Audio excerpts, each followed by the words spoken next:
تبارك الذي نزل الفرقان على عبده ليكون للعالمين نذيرا۔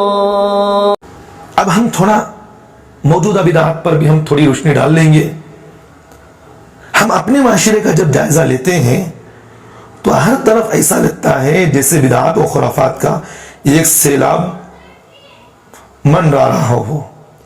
شریعت مطہرہ کی پامالی ہو رہی ہے، اللہ اس کے رسول کے احکامات کی صریح مخالفت کی جا رہی ہے، دین کے نام پر بے دینوں کو پروان چڑھایا جا رہا ہے۔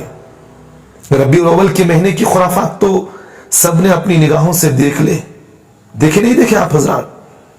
اللہم احفظنا، اللہ سے توبہ کرے، اللہ کا عذاب چاہتا تو ضرور آ سکتا ہمیں اوپر۔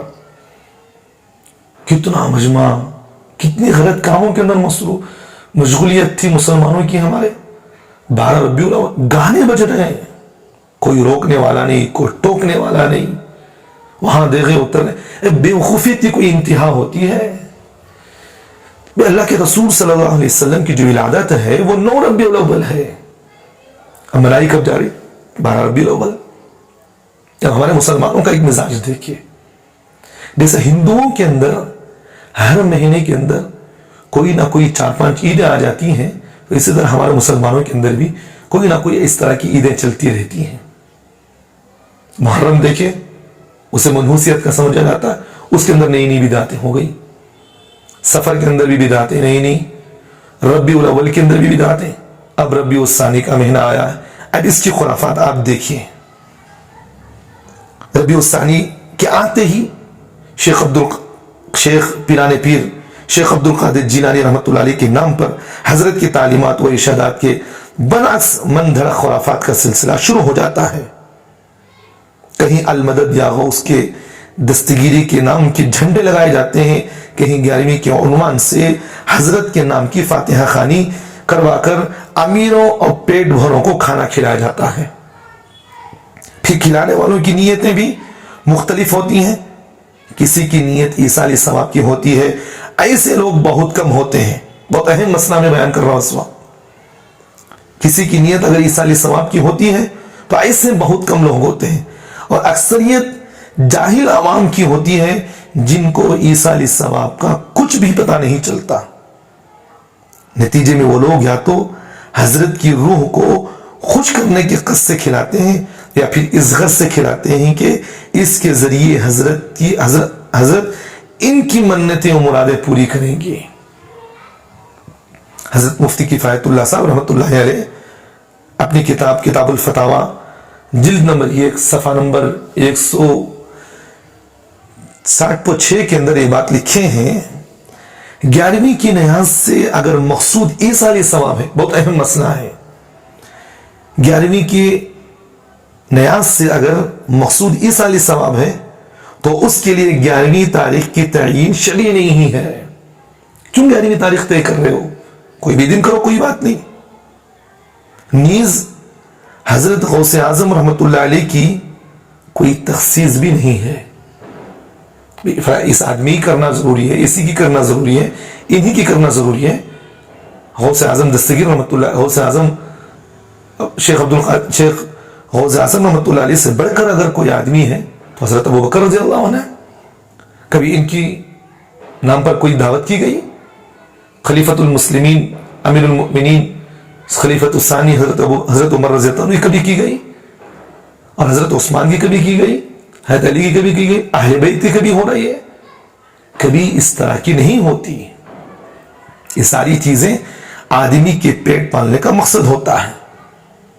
تو شیخ عبد القادر جیلانی رحمۃ اللہ علیہ کے نام پر جو تخصیص کر کے دعوتیں کی جا رہی، یہ بدعت ہے، خرافات ہیں۔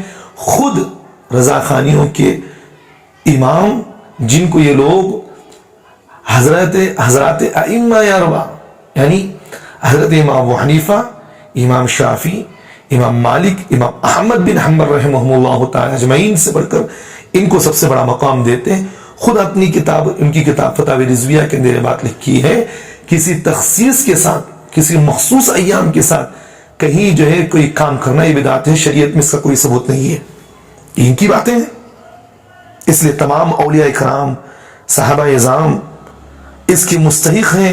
سال کے جن دنوں میں میسر ہو اور جو کچھ میسر ہو، جو کچھ صدقہ کر دیا جائے، اس کا ثواب بزرگان دین اور اموات مسلمین کو بخش دیا جائے۔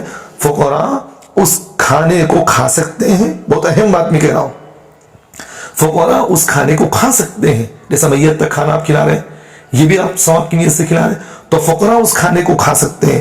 عمرہ اور صاحب نصاب نہیں کھا سکتے، کیونکہ یہ ایصالی ثواب کے لیے بطور صدقہ ہے۔ یہ اس لیے جو آدمی عمرہ ہوتے ہیں، جو آدمی صاحب نصاب آدمی ہے، جو آدمی غریب نہیں ہے، تو اس کے لیے اس طرح کا کھانا کھانا مکروہ تنزیہی ہے، نہیں کھا سکتا۔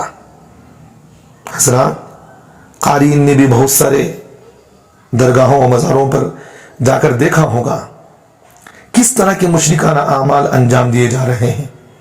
کوئی قبر کا طواف کر رہا ہے، کوئی قبر پر سجدے ریز ہیں، بے پردہ خواتین کا جمع غفیر ہے جو اپنے منتوں و مرادوں کی پرچیاں مزار کی جالے پر باندھ رہے ہیں، صاحب قبر سے حاجات اور یا اس سے دعائیں مانگی جا رہی ہیں۔ بعض درگاہیں میں حد ہی ہو گئی، جس طرح ہندو گنگا میں اسنا کرتے ہیں، اسی طرح مرد و خواتین درگاہ کے عقب میں، یعنی درگاہ کے انقریب ایسی جگہ کنویں بنائی جاتی ہیں کہ مختلف قسم کی نیتیں لے کر غسل کرتے ہیں، جبکہ معلم انسانیت محمد عربی صلی اللہ علیہ وسلم نے ان تمام چیزوں سے بڑی ہی شدت کے ساتھ منع کیا ہے۔ مسلم شریف کی روایت ہے جس میں اللہ کے رسول صلی اللہ علیہ وسلم نے اس طرح کے مزارات پر کام کرنے سے منع فرمایا ہے۔ تو مزارات پر آپ دیکھیں، آج ہمارے بنگلور کے اندر ایک زبان چلی ہے ناون ڈالنا، نوجوان لڑکیوں کو ڈالا جاتا ہے۔ اس طرح کی شریعت میں کوئی نہیں ہے، یہ سب چیزیں ہندوؤں کی رسم ہے۔ آدمی کا عقیدہ جیسا ہوتا ہے اللہ ویسے فیصلے کرتے ہیں۔ اس طرح جو مزاروں پر جا کر سجدے کرنا اور سجدہ بنانا، اللہ کے رسول صلی اللہ علیہ وسلم نے قطعی طور پر ان چیزوں سے منع فرمایا ہے۔ حضرت جندب بن عبداللہ رضی اللہ عنہ کی روایت ہے کہ فرمایا کہ میں نے رسول اللہ صلی اللہ علیہ وسلم سے وفات سے 5 روز پہلے، انتقال سے اللہ کے رسول صلی اللہ علیہ وسلم نے 5 دن پہلے آپ علیہ السلام فرما رہے تھے، خبردار خبردار، تم سے پہلے لوگ اپنے پیغمبروں اور نیک لوگوں کی قبروں کو سجدہ گاہ بنا لیے تھے، ان کی قبروں پر جھکا کرتے تھے، کہیں تم قبروں کو سجدہ گاہ نہ بنانا، میں تم کو اس بات سے منع کرتا ہوں۔ تو حضرات، یہ تو مزاروں کا حال ہے۔ دوسری طرف مسجدیں بھی بدعات و خرافات کا گھر بنتی جا رہی ہیں۔ بعد فجر اور جو ہے بعد عصر فاتحہ خوانی کا التزام ہو رہا ہے، اور کوئی رضا خوانی عالم اس چیز کو منع بھی نہیں کرتا۔ جمعہ اور مخصوص مواقع پر اور عقیدے کے ساتھ دست بدست کھڑے ہو کر سلام پڑھنا، اس طرح کے وغیرہ وغیرہ کئی امور ایسے انجام دیے جا رہے ہیں جو سنت اور شریعت کے عین مخالف ہیں۔ اور تماشا ہے کہ لوگوں کو یہ کاروبار، یہ لوگوں کو اس طرح کا کرنے کا باور کرایا جاتا ہے کہ یہی عین دین ہے۔ بنگلور کے اندر بھی ہم نے بہت سارے مساجد میں دیکھا ہے کہ جیسے ہی جمعہ کا دن ہوتا ہے، نماز ہو گئی، آگے پورے کھڑے گئے سلام پڑھنا شروع۔ کیا بدعت نہیں ہے؟ اگر یہ چیز جائز ہوتی تو اہل حق علماء اس بات کو ضرور کرتے۔ اہل سنت اور جماعت کے اندر کوئی ایسا عقیدہ نہیں لکھا گیا ہے، کوئی نہیں لکھا گیا ہے۔ تو اس طرح ہاتھ باندھ کر کھڑے ہونا اور ادب و احترام سے کہنا کہ اللہ کے رسول صلی اللہ علیہ وسلم یہاں آ گئے ہیں اور سلام پڑھ رہے ہیں، غلط بات ہے۔ ایک مسئلہ ذہن میں رکھنا، اگر کوئی آدمی اللہ کے رسول صلی اللہ علیہ وسلم کو حاضر و ناظر جانتا ہوں، جس طرح اللہ تعالیٰ وَنَحْنُ أَقْرَبُ إِلَيْهِ مِنْ حَبْلِ الْوَرِيدِ، جو اللہ کی ذات ہے، جو انسان کی شہرت سے بھی زیادہ قریب ہے، اس طرح اگر کوئی آدمی اگر عقیدہ رکھے، وہ آدمی یہ سمجھے کہ اللہ کے رسول صلی اللہ علیہ وسلم بھی ہمارے سامنے اس طرح کھڑے ہوتے، وہ آدمی اسلام سے نکل جائے گا، خارج ہو اسلام سے، کیونکہ اللہ کے رسول صلی اللہ علیہ وسلم کی وہ ذات نہیں ہے کہ ہر جگہ حاضر و ناظر ہو جائے. تو اس طرح کے عقیدے کر کھڑے ہونا، اس طرح کی چیزیں، ذہنی باتیں رکھنا، میں تو بریلوی مسلک کے علماء سے کئی مرتبہ اس بات تو کہہ چکا ہوں، آپ اپنے بیانوں میں غلط بیان کو، ان سب چیزوں کو ختم کریں. یہ سب چیزیں ایسی ہیں جو امت کے اندر بگاڑ کو پیدا کر رہی ہیں. عقائد اگر مضبوط نہ ہو تو اعمال کہاں سے قبول ہوں گے؟ بتاؤ مجھے.